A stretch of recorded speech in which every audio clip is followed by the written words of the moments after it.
नमस्कार, खबर बयार के यूट्यूब चैनल में आपका स्वागत है। टिंकू देवांगन के साथ मैं युवराज सिंह आज़ाद। आपसे आग्रह है इस वीडियो को अंत तक देखिएगा, क्योंकि हम इस वीडियो में बात करने वाले हैं सरस्वती शिशु मंदिर को लेकर, उसके संचालन को लेकर और सरस्वती शिशु मंदिर संचालन समिति की तरफ से जो मांग उठाई गई है उसको लेकर। तो हमारे साथ बातचीत करने के लिए मौजूद हैं राष्ट्रवादी विचारधारा से ओतप्रोत और सरस्वती शिशु मंदिर संचालन समिति के अध्यक्ष, जो कि अखिल भारतीय विद्यार्थी परिषद के भी सक्रिय पदाधिकारी रह चुके हैं अपने छात्र जीवन में। इसके अलावा स्टेशन चौक युवा समिति, जो एक सांस्कृतिक संस्था है, उसके जो कार्यकारी अध्यक्ष हैं दिलीप मोड़क जी, उनसे बातचीत करते हैं। दिलीप जी, जिस तरीके से हमने देखा कि अभी पिछले साल सरस्वती शिशु मंदिर संचालन समिति का पुनर्गठन हुआ है, आप अध्यक्ष बने हैं, तो ज़रा ये बताएंगे कि संचालन को लेकर क्या कुछ अभी चल रहा है, बेहतर करने की दिशा में काम हो रहा है? जैसा कि अभी आपने देखा होगा कि नई शिक्षा नीति लागू हो चुकी है और सभी केंद्रीय मापदंडों के आधार पर सब चल रहा है। तो वर्तमान में हमारे पास जो शिशु मंदिर के संचालन समिति के द्वारा एक विशेष मांग को लेकर, खासकर जो मांसाहारी मार्केट है उस विषय को लेकर एक प्रतिवेदन कलेक्टर महोदय, निगम आयुक्त को और अन्य पदाधिकारियों को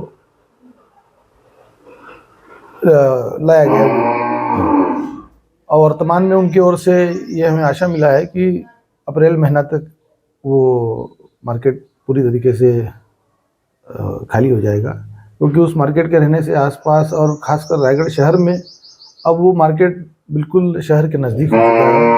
लेकिन जिस तरीके से आप लोगों ने मांग उठाई कि वहाँ से जो सरस्वती शिशु मंदिर का जो पीछे का हिस्सा है, नाले के बगल से जो मार्केट बना हुआ है, मांसाहार का मार्केट है वो, तो उस स्लाटर हाउस को किस तरीके से बंद किया जाए और क्या कुछ उसका वैकल्पिक उपयोग होने वाला है? क्योंकि जब अगर ये अप्रैल तक आपका आश्वासन मिला है, जब ये मार्केट यहाँ से हट जाएगा तो फिर क्या शिशु मंदिर का रास्ता जो है, जो अंदर से होकर जाता है, वो इधर से आने की संभावना बनेगी?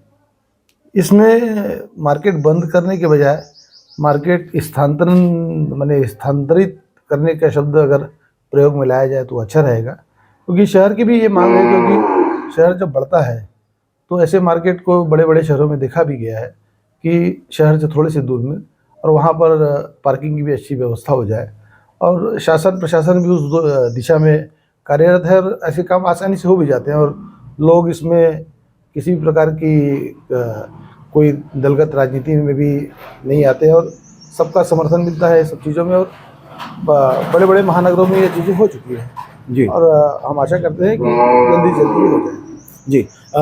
चलिए, मैं आपकी बात मानता हूँ कि स्थानांतरण को लेकर तो क्या दूसरी जगह इसको शिफ्ट किया जाएगा? और इसके साथ साथ हम ये भी आपसे जानना चाहेंगे कि स्लाटर हाउस जो है, जिस तरीके से हम बात करें, मांसाहार के जो दुकानें हैं अलग अलग मोहल्लों में हम देखते हैं संचालित हो रही हैं, जहाँ पे पूरी तरह अवैधानिक है, तो क्या इसके लिए भी बातचीत होनी चाहिए कि एक जगह मांसाहार का मार्केट अलग से होना चाहिए, लेकिन जो मोहल्लों में, छोटे छोटे चौक चौराहों में जहाँ पे ये बिक रहे खुलेआम, वहाँ बंद होना चाहिए? जी, इस विषय को लेकर चर्चा हो चुकी है और सभी निगम आयुक्त जी के भी संज्ञान भी ये विषय है और शहर से दूर वो अन्य जगह पर, अब वो कितने स्थानों पर करेंगे ये तो यहाँ के मंडी विधायक जी के साथ बैठ के ही उस पर चर्चा हो सकती है। तो कुल मिलाकर शहर के बीच में कहीं पर भी ऐसे किसी भी मांसाहारी मार्केट जिससे बच्चों के स्वास्थ्य पर विपरीत प्रभाव पड़ता है, जैसे कि हमारे यहाँ का ही वो है, वहाँ पर आचार्य दीदी, बच्चों की भी तबीयत खराब रहना, क्योंकि बगल के दुर्गंध से एक वातावरण जो अच्छा निर्मित होता है वो वहाँ पर उसमें हम लोग को बहुत ही ज़्यादा तकलीफ हो रही है। इसके कारण इस पहल को आगे किया गया है जी। तो जैसा आपने कहा कि आश्वासन मिला है जो कलेक्टर साहब हैं या कमिश्नर साहब उनके द्वारा, तो विधायक जी को इससे कोई बातचीत हुई है ओपी चौधरी जी से, जो कि छत्तीसगढ़ सरकार में कैबिनेट मंत्री भी हैं? जी, उनके संज्ञान में सब चीज़ें हैं और वो निश्चित ही अभी रायगढ़ के विकास में लगे हुए हैं। और जैसे ही अभी ये समय ऐसा आ गया था जब सभी क्षेत्रों में त्रिस्तरीय जो चुनाव चल रहे थे, उसके कारण प्रशासन, शासन सभी अपने अपने स्तर पर लगे हुए थे। ये चुनाव का समय समाप्त होने के बाद निश्चित तौर पर हमारे माननीय विधायक इस ओर पूरी तरीके से लग जाएंगे और हमें इसका एक अच्छा परिणाम देखने को मिलेगा। जो संचालन समिति है, सरस्वती शिशु मंदिर संचालन समिति, क्या दोबारा जो है जाकर उनका ध्यानाकर्षण कराएगी कि बहुत सारी चीज़ें, जैसा आपने कहा कि चुनाव था, स्थानीय निकाय चुनाव था, त्रिस्तरीय पंचायत चुनाव था, तो इसमें वो उलझे हुए थे, तो क्या उस उलझन में कहीं ये चीज़ न स्लिप हो गई हो? क्या दोबारा ये कराया जाएगा ध्यानाकर्षण? लगभग सब चीज़ें पूरी हो चुकी है और अंतिम चुनाव ऐसा लगता है कि 10 तारीख को, जैसा कि उप सरपंच का चुनाव है और उसके बाद सभापति की बात आएगी, उसके बाद ये सब चुनाव कार्य होने के बाद सभी जब संपन्न हो जाएगा और MIC का जब गठन हो जाएगा तो हमारा जो विषय है वो आसानी से समाप्त हो जाएगा। जी, न्यू एजुकेशन पॉलिसी को लेकर आपने बात की, शिशु मंदिर में अपने जिस तरीके संचालन समिति के अध्यक्ष हैं, तो क्या कुछ तैयारियां चल रही हैं कि और बेहतर वहां की व्यवस्था को किया जाए? वहाँ पे अभी हम शिशु मंदिर में, जैसा कि हमारी सभी क्लास में एक स्मार्ट बोर्ड लगाने की एक सोच है, समिति इस ओर एक विशेष ध्यान दे रही है। उससे क्या है, बच्चे नई आधुनिक जो चीज़ें हैं, जैसा कि आज आप देखते होंगे कि डिजिटल इंडिया ही कहा जाता है, डिजिटल इतने ज़्यादा स्थिति में आगे बढ़ चुका है और लोग रिसर्च की तरफ ही ज़्यादा ध्यान दे रहे हैं।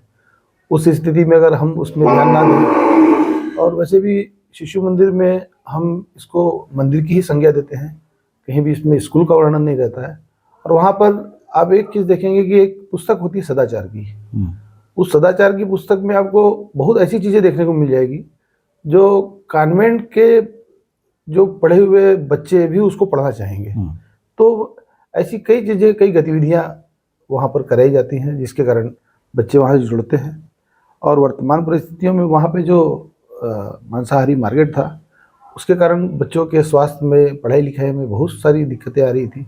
उनके अभिभावक कई बार ये तक बोल चुके थे कि अगर आप बोलेंगे तो हम आपके साथ मिलकर हम धरना प्रदर्शन करने चलते हैं। लेकिन जब कोई बात वार्तालाप से अगर इसका निदान हो जाए तो उसके लिए किसी प्रकार का प्रदर्शन करना ये अशोभनीय है। जी, एक आखिरी सवाल आपसे, चूँकि आप राष्ट्रीय स्वयंसेवक संघ से भी गहरे तक जुड़े हुए हैं, बहुत सारे दायित्वों में आप रहते हैं, तो आगे क्या RSS के प्रोग्राम होने वाले हैं? बहुत सारे प्रोग्राम अलग अलग प्रकल्पों पर चलते हैं, तो इसके बारे में कोई जानकारी देना चाहें तो? नहीं, जैसा है कि क्या है, मैं एक स्वयंसेवक हूँ, तो स्वयंसेवक होने के नाते मेरे पास एक कुछ हद तक अधिकार हैं, लेकिन इस विषय में आपको हमारे जैसे संघ के जो प्रचार विभाग रहता है, उस प्रचार विभाग से ही आपको संपर्क करना पड़ेगा, क्योंकि उसके लिए मैं किसी भी रूप में अधिकृत नहीं हूँ। जी, निश्चित तौर पर आपने बहुत सलीके से जो है इस सवाल को हमारे टाला है। हालांकि अनुशासन से बंधे हुए हैं और अनुशासन बहुत ज़रूरी है किसी भी संगठन में आप रहे तो। बहरहाल बहुत सारे धन्यवाद आपको इस बातचीत करने के लिए। आपने जानकारी दी है कि किस तरीके से सरस्वती शिशु मंदिर के बच्चे परेशान हैं उस मांसाहार के मार्केट से, और निश्चित तौर पर हम ये उम्मीद करते हैं कि उसका स्थानांतरण होगा उस बाज़ार का, और जो बाकी शहर में अलग अलग जगहों पर जो अवैध तरीके से इस तरीके के दुकानें संचालित हो रही हैं मांसाहार की, उन्हें भी जो है स्थानांतरित कर एक व्यवस्थित जगह पर शिफ्ट किया जाएगा। बहुत बहुत धन्यवाद दिलीप जी बातचीत करने के लिए। तो ये थे दिलीप मोड़क जी जो हमसे बातचीत कर रहे थे। बहरहाल इस वीडियो में बस इतना ही। खबर बयार के यूट्यूब चैनल को अधिक से अधिक सब्सक्राइब करें, हमारे कंटेंट लाइक करें, शेयर करें और प्लीज़ कमेंट करके ये बताएँ कि हमारा ये वीडियो आपको कैसा लगा। नमस्कार।